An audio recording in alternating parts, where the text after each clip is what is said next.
how he proposes to manage his presentation, and who's going to be the main presenter, and who else is going to assist the minister.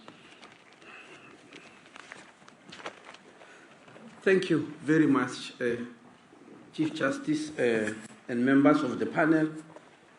Thank you very much for giving me this opportunity. True, it has been a long time that we've been waiting for this opportunity. Also to have our say in what's going on. I am with me is the Director General of the Department of Health, Precious Matsoso, on my right. And on my left is Dr. Anbai Pile. He's a Deputy Director General for Health Regulation and Compliance. We have got our legal advisor, Advocate Vincent Malega, SC, next to the DG. We have got Vishal Brinjal, who is a health economist in the department, and we have got a cast of all other supportive members of the team who will introduce themselves when they speak or help us to answer. Yes, very well. Thank you. I think it would be helpful, just for the purposes of the record, that whenever a member of your panel speaks, if he or she could begin by just placing his or her name on the record. Thank you. When we are ready, we are ready for you. It shall be so, Chief Justice. As you could see from the overview there, we will start with guiding principles and vision and the evolution of the private health sector, the history of regulation, and the history of tariff setting. Those will be provided by the Deputy Director General of Health Regulation and Compliance, Dr. Anban Pile. And the biggest part of the presentation, I will do it personally, but before I complete, I would like to give the opportunity to the Director General to take the Commission through the various regulatory issues pertaining to the National Health Act, because there have been quite a number of questions asked throughout this Commission about that issue. I just thought the time has come for the Director General to clarify that. Yes, thank you. Yes. But I would also, I did not have this on my presentation. I would also like to add, towards the end of the effects of private market on the public sector, towards the end of that, I would like to add the issues of the PPP, to clarify them, particularly the Lesotho PPP, which has been mentioned as a model that we need to emulate. I was not going to present it, Chief Justice, if it was not for the fact that we are being told here that we are missing something which is great by not accepting the Netcare PPP in Lesotho. I would like to come and mention that. But a question was also asked yesterday of Mediclinic about the issues of transformation and the number of black doctors within their midst. And one of the areas they quoted as their best performance was Limpopo, which happened to be my home province. I would like to touch on that because I'm of a completely different opinion. Then from there we'll come to issues of overview and solutions of what we think the solutions are. Our guiding principles, basically, because we want to tell the Commission that our presentation here is not in a vacuum. There are certain principles we hold very dearly, which guides us, which are actually determining the path that we want to take or which we want the country to take. It's not something that is happening at random. We are saying so because we have noticed particularly with the presentation from the private hospitals, especially the big three, that our definition of health and theirs completely differs. We move from completely different, we start from different starting points as to exactly what health is all about. And I think if that is not understood, perhaps that's why perhaps maybe I'm starting to understand because I've been accused many times of fighting the private healthcare sector, when actually I was not doing so, and I want to put it on record. I've got no war with the private health sector.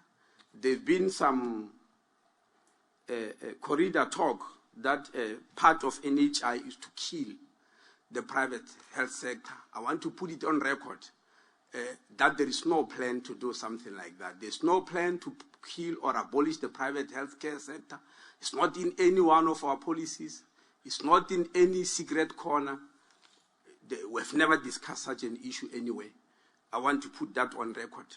But I also want to put on record that I now realize that maybe that stems from the fact that our basic understanding of a definition of health is completely different, to an extent where they allocate different meanings to what my role is within the whole healthcare sector as I was sitting here and listening.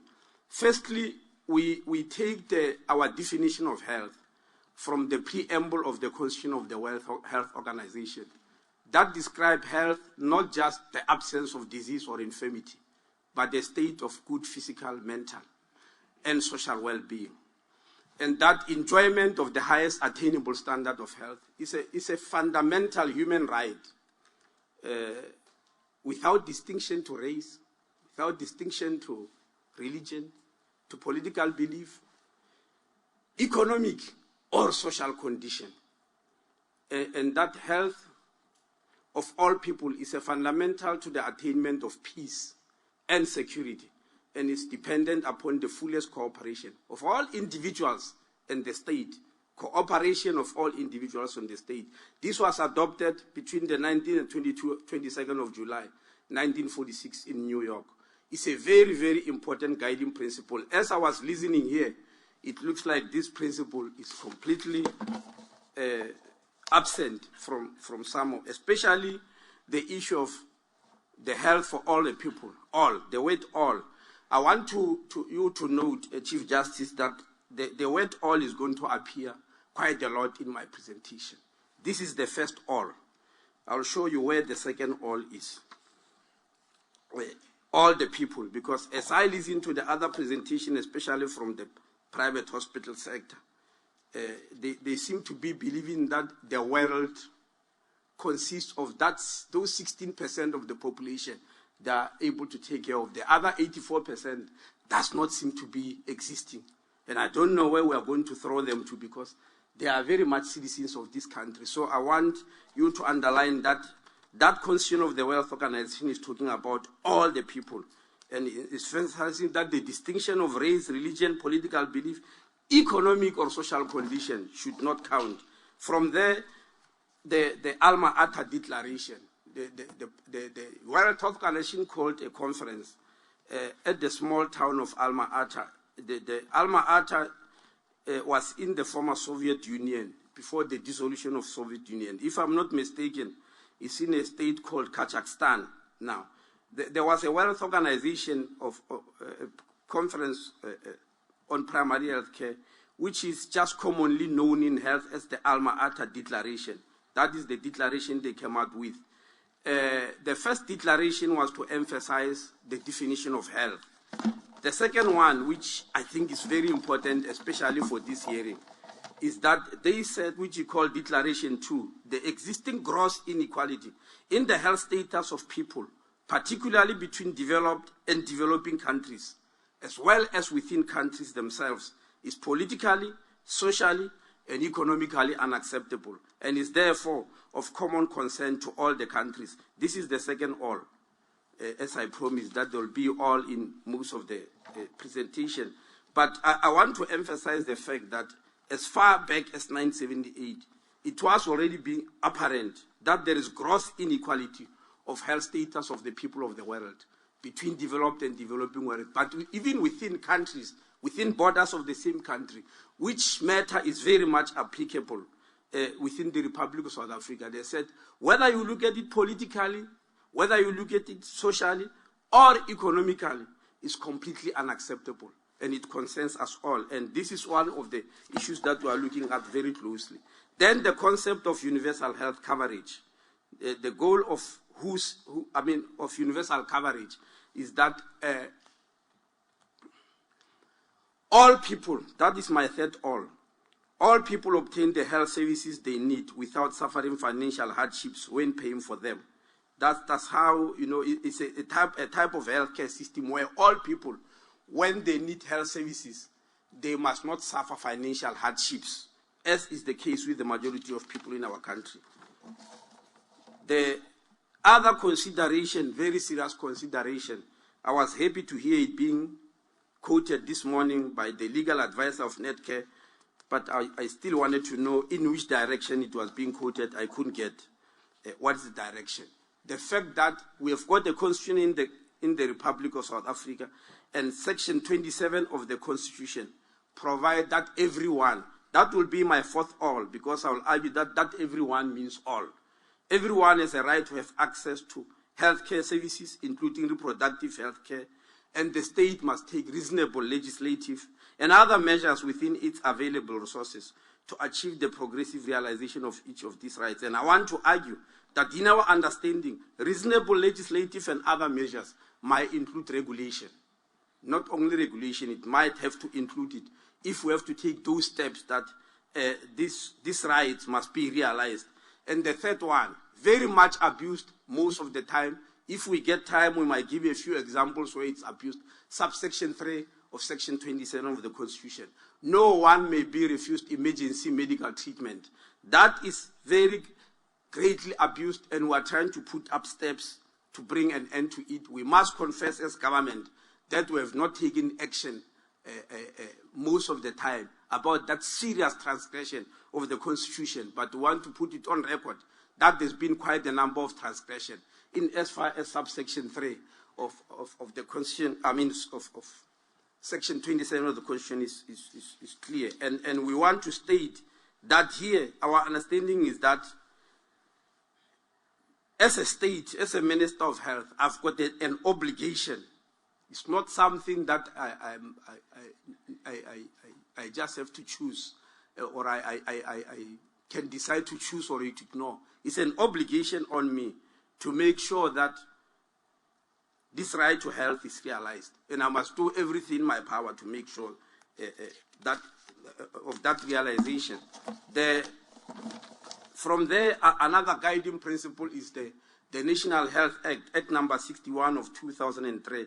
The Director General is going to go through that act, because one of the weaknesses which we have, as she will say, are the issues of regulations. She will take the committee through the act as to what has been happening.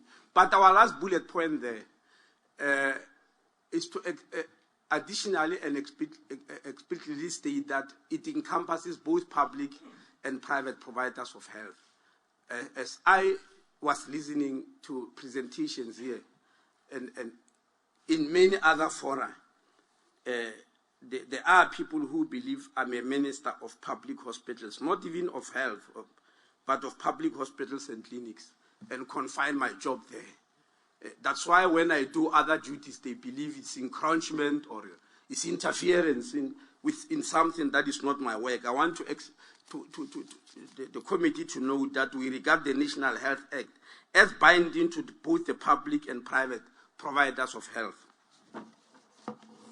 Then comes the National Development Plan. We never had a plan in prior years, Chief Justice, but we do have a plan now, which has been adopted even by Parliament, the National Development Plan. It gives us a guidance on what health needs to do until 2030, because it's also called Vision 2030. I won't mention the other things, but it starts by saying our life expectancy must be 70 years in the whole country. You cannot achieve that if you don't work and regulate both public and private providers of health. But the part I want to emphasize, it says by 2030, there must have been a significant shift in equity, efficiency, effectiveness, and quality of healthcare provision. And that universal health coverage should be available. And universal health coverage, as you know, that's what we call NHI. So it is an imperative on the National Development Plan. And many people in the country said the government must move very fast to implement the National Development Plan. We so agree and want to state that in all our plans in the Department of Health, we're not going to deviate away from the National Development Plan. We are going to put up all the plans within the department in such a way that they are aligned with the National Development Plan. Then we also guided by what happened in New York at the United Nations when the 17 Sustainable Development Goals were adopted. Goal number 3 is a goal for health, and it says, target 3.8 on goal number 3 says, we need to achieve universal health coverage, including financial risk protection, access to good quality essential health care services, and access to safe, effective, quality and affordable essential medicine and vaccines for all. This will be my 5th all in the presentation. But it says we need to do that, and it was adopted on the 25th of September 2015 at United Nations. And we want to state that we believe this shows, Chief Justice, that health is not just any other ordinary commodity of trade. It's completely different from other commodities of trade. Now, the current context. Prior to 1994, I'm sure everybody is aware that health was fragmented into 14 different departments. Along racial lines, there were 4 departments for 4 race groups, but there were also a department for each of the Bantu stands. And so it was fragmentation at that level. Remember that these departments were not just departments, they had ministers. They had people who were regarded as ministers, as director general. They had different policies, but serving population groups within the borders of the same country. And I just want that to be considered because it is still very much part of the problems we are solving, even today after 20 years of democracy, which many people, of course, conveniently forget. Within this inefficient, divided context, one system was highly resourced and designed to serve the white minority, while the other, for the black majority, was systematically under-resourced. And so when the Constitution came in to abolish this system, we were dreaming of a seamless healthcare system. But inadvertently, or for reasons that maybe might emerge from this commission, when we woke up 20 years later, we have got a 2-tier healthcare system, one public and one private. This is very unfortunate because it's not established by any constitutional principle. It just evolved on its own. But we also want to emphasize that the private sector, when it developed, there was no clearly defined or designated policy. And it's part of the problems that I had the commission asking of many people. You see, we are busy with the National Health Insurance. We have produced a white paper which is being scrutinized left, right, and center by all sections of the population, and from which we are going to have an act. But if you look at the evolution of the private sector, the laws and the policies ran behind what has already been established. What I'm trying to say, and I'm not putting any blame on anybody, I'm just giving history, that many of the, for instance, when I was a medical student some 30 years ago, we didn't have as many private hospitals as we had. Our tertiary hospitals were the best that healthcare could provide. We cannot forget the fact that the first heart transplant ever in the country has been done in a public hospital right here in Cape Town at Grooteskiel Hospital. We're very, very far from that situation today because a new system has emerged alongside the system that used to exist. But that system, when it emerged, there were no clear-cut policies, principles, or laws. Some of the laws came after, And that's one of the problems that has actually exacerbated our situation. But this scenario of having two-tier systems has produced very clear and glaring inequalities. We divided the country into quintiles. That means quintiles according to income groups. This was a study conducted by Professor Dyer McIntyre and Ataguba. Professor Dyer McIntyre is the head of health economics at the University of Cape Town. That they divided the population into 5 quintiles. That means the richest 20%, the second richest 20%, the middle 20%, then the second poorest 20%, and the first or the top poorest 20% of the population. What we are trying to show there is that on the screen there, if you look on the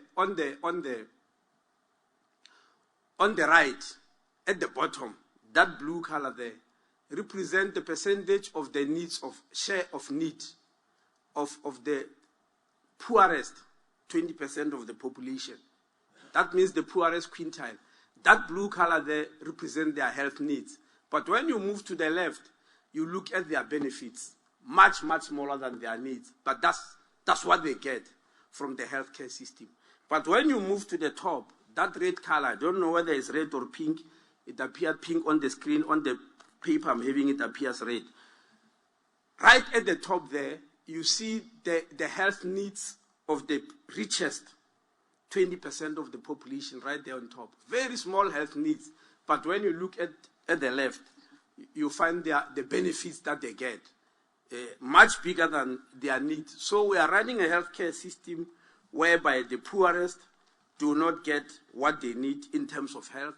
The richest get much, much more than what they ever need, which means there is over-servicing of the rich, but the gross under-servicing of the poor. And that is not the healthcare system that we could allow ourselves to go on with. Now, the issue of health expenditure. The World Health Organization recommends that countries spend 5% of their health. They are not saying we should spend 5%. They said at least if you spend 5% of your gross domestic product on health, you ought to be heavy to have good health outcomes. That means the status of health within that country, within the population of that country, ought to be reasonable because you are putting resources, at least 5% of your GDP on health.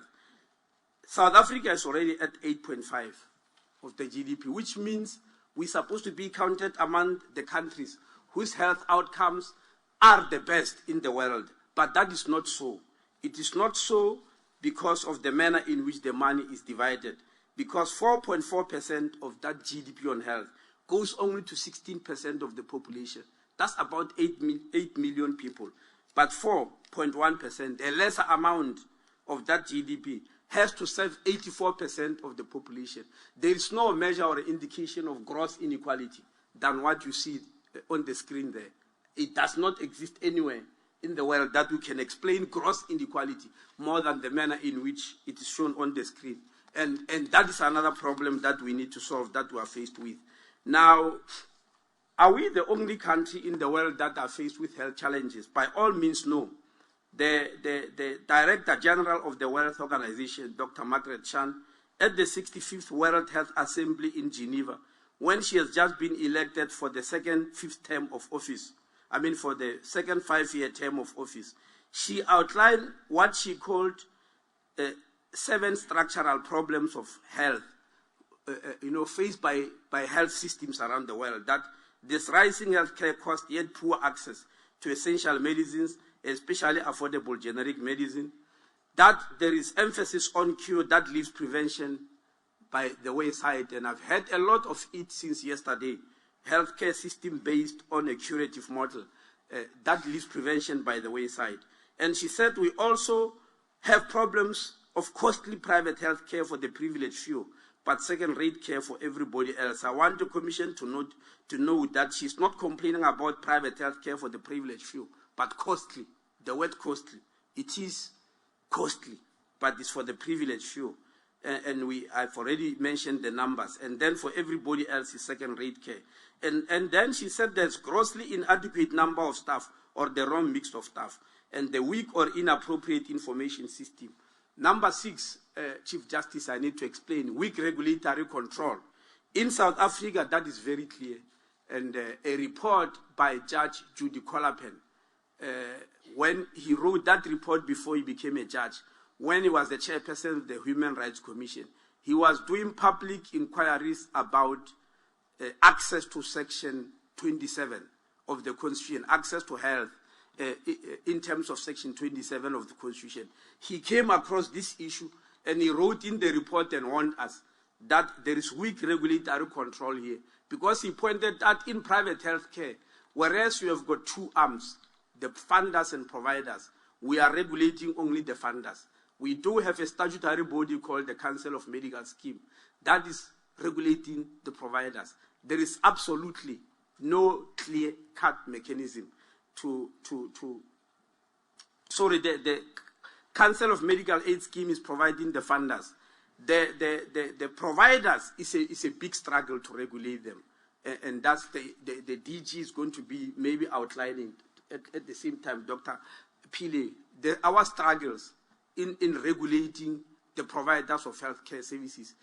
When people are claiming that there's no regulation, they are not lying, but it's not without trying. There have been quite a number of obstacles put on the path. Not that we have given up, but we just want to demonstrate that we are very much aware that we have got part of a healthcare system that is badly regulated. And Dr. Margaret Chan was just flagging this point for quite a number of countries around the world. And number 7, she says we have got schemes for financing care that punish the poor. I've seen a lot in the media accusing me that the Minister of Health is saying medical aid schemes are a punishment to the poor. She hates them. It's not me who said so. It's the Director General of the World Organization. I just want to put it on record. And I was quoting her, and I think I'll keep on quoting her again and again and again, because I think she was telling the truth. And that is clearly defined in South Africa. Now, the problem that we're having in South Africa is that while countries are choosing which one of the 7 pertains to them, all 7 of what you see on the screen applies in South Africa. All those 7 structural problems exist within the healthcare system in South Africa. Dr. Margaret Chan went on to say the solution to these problems is universal health coverage. And she said universal health coverage is the single most powerful concept that public health has to offer. And she said it's a powerful equalizer and the ultimate expression of fairness. It's an equalizer, it's a social equalizer between the rich and the poor, and it's an ultimate expression of fairness, because we also want to state that our constitution is not only based on legality, it's also based on the principles of fairness and principles of justice. I was just emphasizing there that South Africa is unfortunately faced with all these 7 problems.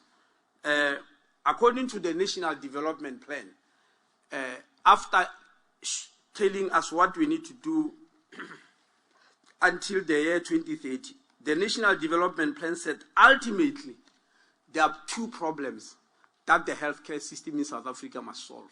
2. The first one, the quality of services in the public health system must be improved. And I want to accept here that we do have very big problems of quality of services in the public healthcare system. There are people who believe we are trying to hide this fact. We cannot, because we need to solve it. It's a very, very big problem bedeviling the healthcare system. And the National Development Plan said that problem ought to be solved, and we are agreeing with them, and we are putting measures in place to solve. But the second, they said we need to deal with the relative cost of private health care, and this must be reduced. I know there have been a lot of questions about whether private health care is expensive, and maybe people believe this commission must determine that, but I just want to put it on record that the 25 eminent commissioners who were in the National Development Plan have already reached that conclusion, and they put it as one of the problems that this country must solve. In other words, I don't know whether we are here to determine how it happened or whether we are here to determine whether it is so, but just to put on record that if we are trying to determine that it is indeed so, we must know already that the National Development Plan has already concluded that it is so and it must be solved. So we have got two main problems that the country is faced with, and we must solve them simultaneously. The issue of evolution of private healthcare. We want to argue that in the evolution of private healthcare, private hospitals were not always the highest expenditure item for medical aid schemes. And I'm sure when medical aid schemes here presented, they showed what is their highest expenditure item. We want to argue. If you go back to as far back as 1974, you'll notice the top blue graph there is expenditure on practitioners. What was more expensive at that time was practitioners, but as you can see, it kept on rising, but right until 1998, the biggest expenditure in private healthcare were practitioners, and they were followed by medicines. That means the pharmaceutical sector was the second most expensive, and only then the third were the hospital groups, the private hospitals, and at the bottom is other services. It has always been like that, and we want to argue that there was a sudden change. Even when you move to practitioners themselves, at the top there are medical specialists, followed by general practitioners, then dental practitioners. It has always been like that. We want to argue that there was a sudden change, and that sudden change, if we look at this graph, that is from 1997 to 2007. That sudden change happened around about 1998, 1999. The top graph there in broken lines indicate the total premiums that were collected by medical aid schemes, the total amount of money that in forms of premiums that were collected by medical aid schemes from members who have joined. As you can see, if you look at 1997 up to 98, it was more or less moving in a flat line, but from 98, it just started turning sharply upwards. But it also shows then that the amount of money going to the private hospital groups is more or less shadowing the total amount of money that was collected, and the other costs are following quite low, but it shows that somewhere around 1998 something happened in this country that needs to be followed. I am mentioning this because I want to give over to Dr. Anbaipile to determine what, in our opinion, what are the events or the factors that took place in 1998 that changed our situation so much, because that's our argument, that lots of things started changing at that time. There will be other periods where we show when changes happened, but we believe somewhere around 1998, 1997, something happened around the country that brought us to the problem here where we are. It just did not evolve automatically, as many people would like us to believe. Dr. Pile. Thank you, Minister. Thank you, panel members. So I think the key question is this evolution or coincidence as to why did prices rise so significantly over the period? You can, as you saw in the history, that historically these prices were not high, and they started developing over a period of time. And we argue firstly that the market has been concentrated, and it started concentrating itself around 1996 to 1998, and that concentration continued. As you can see from the graph, the independent group, which is reflected in green, started reducing in size, and consequently the graph for the bands for the other three large hospital groups started expanding, which leads to this concentration. What we also see is that the